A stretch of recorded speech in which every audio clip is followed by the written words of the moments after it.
ଆଜି କାଣା ହେଲା ଯେ ବିନା ନୁନ୍ରେ ତୁନ୍ ରାନ୍ଧିଲି ଜାଣିବାର୍ ଲାଗି ଚାହୁଁଥିଲେ ଭିଡ଼ିଓ ଫୁଲ୍ ଦେଖୁନ୍। ପହଲା ତ ସମସ୍ତଙ୍କୁ ମୋର୍ ଜୁହାର୍।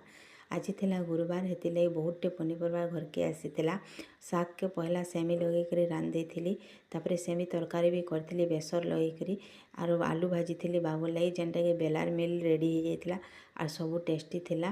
ତାପରେ ରାତିରେ ବାବୁ ବୋଇଲା ମୁଇଁ ରୋଲ୍ ଖାଇମି ବୋଇଲା, ସେଥିଲାଗି ମୁଇଁ କଢ଼େଇରେ ତେଲ ଦେଇଦେଲି, ପିଆଜ ଦେଇଦେଲି, ତାପରେ କଟା କ୍ୟାପ୍ସିକମ୍ ଆଉ ଗାଜର ଆର୍ ବନ୍ଧାକୋବି ଦେଇକରି ନୁନ୍ ହଳଦୀ ଦେଇକରି ସନ୍ତୁଳି ଦେଲି। ଟିକେ ଢାପି ଦେଲା ପରେ ତାପରେ ଗୁଣ୍ଡ ମସଲା ଟିକେ ଆର୍ ମ୍ୟାଗି ମସଲା ଟିକେ ଦେଇଦେଲି। ତାପରେ ଘରେ ଯାହା ସସ୍ ଥିଲା ମିଶେଇକରି ଦେଇଦେଲି। ଆର୍ ତାପରେ ଆଲୁ ଦେଇଦେଲି, କ୍ୟୁବ୍ ସାଇଜ୍ରେ କଟା ହେଇଥିଲା। ସବୁ ଭେଜିଟେବୁଲ୍ ଚପ୍ ହେଇଗଲା। ତାପରେ ରୁଟି ସେକିକରି ସେଥିରେ ତେଲ ଲଗେଇଦେଲି ଆର୍ ଟମାଟୋ ସସ୍ ଦେଇଦେଲି ଆର୍ ସବୁ ଭେଜିଟେବୁଲ୍ ଦେଇକରି ରୋଲ୍ ବନେଇଦେଲି, ଯେନ୍ଟାକି ବହୁତ ଟେଷ୍ଟି ଥିଲା। ଆର୍ ବାବୁ ବହୁତ ଖୁସି ମନରେ ଖାଇଦେଲା।